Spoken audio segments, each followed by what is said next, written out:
Hi, I'm Philip Ly. I'm one of the co-founders of Cynical Entertainment. We've been a company here for about a year going on. We've really enjoyed doing it. It's been a lot of fun. I think our rate of growth has been surprising and very fulfilling at the same time. You know, I actually met Nick in a basement of a house party like 10 years ago.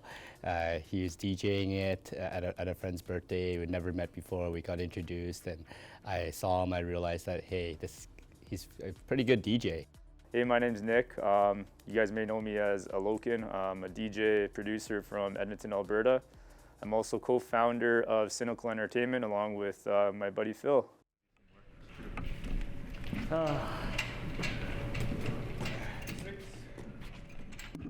We just started throwing parties together, and then we started to see that we kind of found the logistics of things, something that we could do quite easily just based on our experience of going to shows on our own and with his technical side of experience and musical knowledge.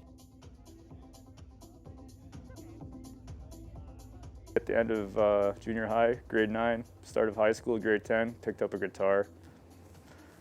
And I guess the rest is history. I don't know, kind of self-taught myself how to play with my one friend and started a band, was in a heavy metal band. And yeah, I mean, wrote a lot of music, put on a bunch of shows then.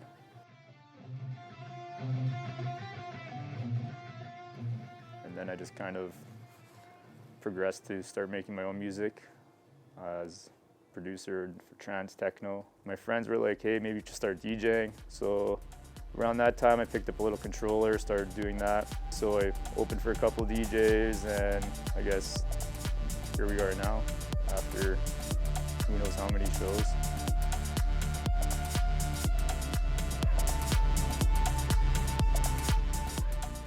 We found that there's a niche in Edmonton for a certain genre of music. Cynical Entertainment, we mostly work with trance, techno, and hardstyle music. And there's so many different genres in the EDM world. And in Edmonton, there's a need for all these different genres. But these are the ones that spoke to us the most. They're the genres that we really liked, and we just felt like there wasn't enough of it. So it was easy for us to start doing shows. And as we started to do it, we really saw that we weren't the only ones that were looking for this type of genre of music in the city.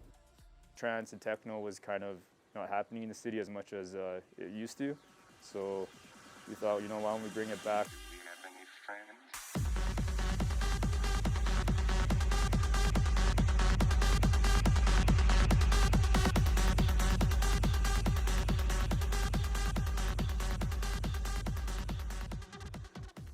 High energy music, so in my head it's music that gets inside. You get the crowd going, and I think that kind of helped me too with producing some heavier stuff in the techno side. So.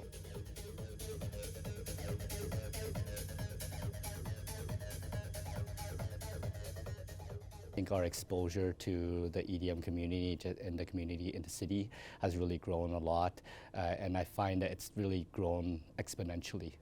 As we go along too, it's kind of a slow start, and we started to see it's really the flow.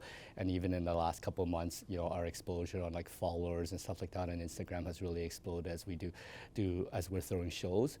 And we started to branch out a little bit and even do shows in different cities. We started mostly in Edmonton, and we've done a couple of shows in Calgary over the last 6 months or so, and they've been very successful. So I think we're going to continue to do that as well.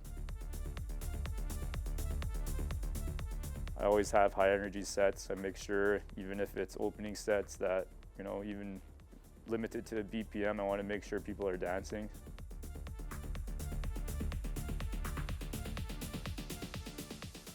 Plans for the future is really try to build the EDM community for the genre of music that we have.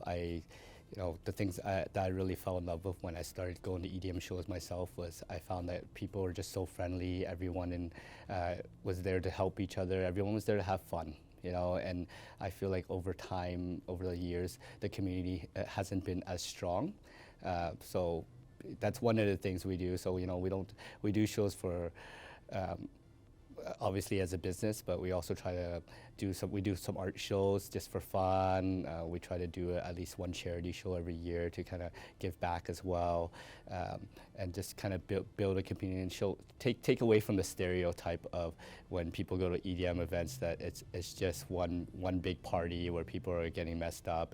But that's not the truth. You know, the truth is there's a lot of things that go on there. People go there to have fun. People go there to let loose, and there's a lot of positives to it. And I've met a lot of my longtime friends, and I've seen myself just going to shows, and even as we're throwing these shows, how many connections people are making when they come out to these events.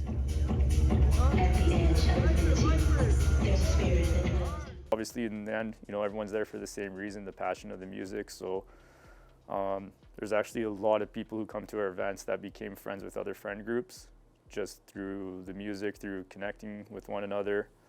It's kind of cool. I mean, there's people that showed up just by themselves that have became friends with groups in our community. It's definitely seeing a big growth in the city, in Canada, in Europe. It's already blowing up and super big. So I think we want to try to bring more of that towards the city as well. And the goal ultimately is to do kind of a big festival sometime in the next couple of years or so. I don't have to be an all-star DJ. I don't have to be a top-tier DJ. Just somewhere where I could have a comfortable living, you know. That'd be nice. Quit the job, just do what I actually love.